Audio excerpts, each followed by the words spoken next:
task of the Toefl writing is to write an email.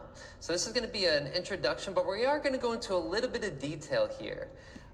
So besides just a general introduction, I'm also going to show the common email structures. So the type of questions or tasks that you'll get on test day.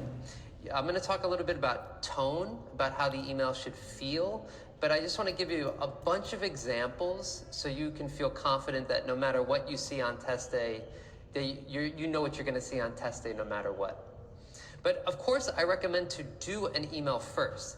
It'll take less than 10 minutes and you'll learn a lot. So when you have an experience with something, you understand it better. So for example, if you see a news report about your hometown, you'll have more opinions about that news report. You'll agree or disagree because it's your hometown, you know a lot about it.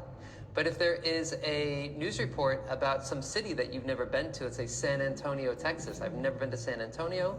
I know of it, but that's it. I don't really have a lot of opinions about a news report on San Antonio because I just don't know anything about it. So the point is to try to do some practice first to get an experience and then come back. So, quick notes. Toefl writing, third section of the test. Write an email is the second question type and it's the first writing assignment. So this is after build a sentence, first thing you have to write. You'll have 7 minutes once this screen shows up. You have the prompt here and you have to write in the space down here, or over here. 7 minutes to read the prompt and write. The timer starts as soon as the task appears. So as soon as the question comes up, the timer will start counting down. And it'll look like this according to the ETS website. Screen comes up, time starts ticking down, down, down. Aim to write between 100 to 150 words. Be sure to respond to all 3 bullet points. So they have these 3 bullet points here. Describe the maintenance issues, explain how they are affecting your daily life, request that they be repaired. You have to make sure that you answer all 3 of these points. This is really important, something that's stressed in the ETS literature. So make sure you do that. There's an example essay. I know my head is in the way. I'm going to talk about all of this in a lot more detail. Let me see if I can move my head out of the way so you can see the whole essay. I'm pretty sure this essay in particular, if I can get to it, there it is. I'm going to talk about this a lot more. But anyway, just so you can see it.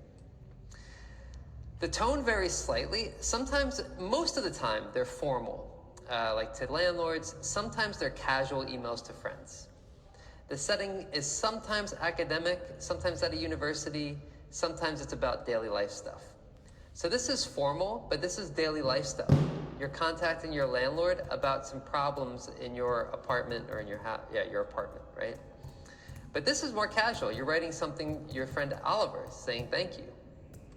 Okay, so the write an email task, no matter what, if it's casual, formal, to a friend, to a teacher, to a landlord, it's a short story with a purpose. You want to explain why you're writing and describe what you want. That's it. You explain why you're writing and describe what you want. So let's see here. So no matter what the topic, you're describing and you're explaining what you want. So these are, I think, 8 different kind of topics or ways of that you'll have, styles that you'll have to prepare for. You only get 1 question on test day, so don't worry if you don't see the other 7. These are just the examples that have come up from ETS. Request is you ask for information or help. You invite someone to an event or activity. So here's a request and also an invitation, is that you decide to write the manager of a local supermarket to ask if they would be interested in supporting your event. So that's an invitation and it's a request. So introduce yourself, describe how the store's donation would help, and invite them to participate. There are also emails that ask you that you have to apologize or you have to do some scheduling around. So like let's say we have an appointment, you want to write to the club leader to suggest an alternative date and share your availability. So you have a scheduling conflict. Sorry, I have a scheduling conflict. I can't make the meeting. How about a new date? You suggest something new and you offer to help with planning here. So this is scheduling, apologizing. Another type of email is pretty rare, but I have seen one, which is a recommendation, where you suggest a person or an activity. You want to recommend this speaker to your program coordinator. So you explain why you think the guest speaker would be a good choice, you describe what the speaker could talk about, and you offer to help organize the event. So this is a recommendation. It comes up sometimes. Now this is important to know because some vocabulary will change. The way that you write will change a little bit. That's why I'm talking about this. You know, if you are recommending somebody, you would say words like suggest, I think this is a good option. When you're requesting something like the beginning, you'll say, could you help me with this? I have a favor to ask. So these are the words you use will change depending on the type of topic you see. So that's why I'm talking about this. You might be like, well, who cares about it? That's why I'm talking about this, because how you write will change depending on the topic. Maybe you're reporting a problem, like I talked about before with the landlord, and you got some problems with your maintenance, right? And you have a request, you're asking that they repair it soon. Follow-up is to continue a previous conversation. So in this example here, you had let me read the whole thing. You attended a university job fair last week and spoke with Mr. Carter, a representative from a company that interested you. The conversation made you want to learn more about internship opportunities, including the timeline and application material. So this is like an academic situation. It's formal. You're asking about an internship. You would like to follow up and request specific information. So you want to thank them. You want to mention that you're interested in the company and ask for more information. This is pretty rare. I would say the most common ones are requests or maybe scheduling and reporting a problem. Those three are probably the most common. Maybe invitations too.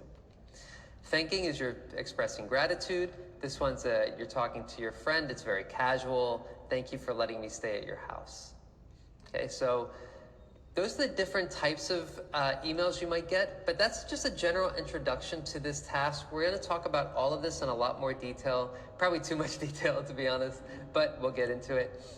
So that's it. It's your first writing assignment. You have 7 minutes to read and write. Try to write between 100 and 150 words. I'm going to talk a lot more about what to write later. The tone varies from formal to casual, and it's varies from casual to everyday life. I'm sorry, this is a typo. Let me fix this typo. 1 second. Magic. And the context varies from academic, I should say, to everyday life. So sometimes university, sometimes daily life stuff. And there are 7 possible topic types. There are 8 topic types. Another typo. I'm going to fix that. And like I said, there are 8 possible topic types. And here they are. We just went through them. But I hope you feel like you can do some of this stuff that we talked about in the beginning. Thank you guys for watching, and I will see you in the next one. What's going on, test takers?